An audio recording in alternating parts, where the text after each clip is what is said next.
Andi ya.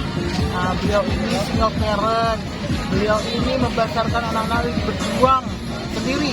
Nah, insya Allah, ya, dengan apapun dia berusaha, yang penting halal, ya.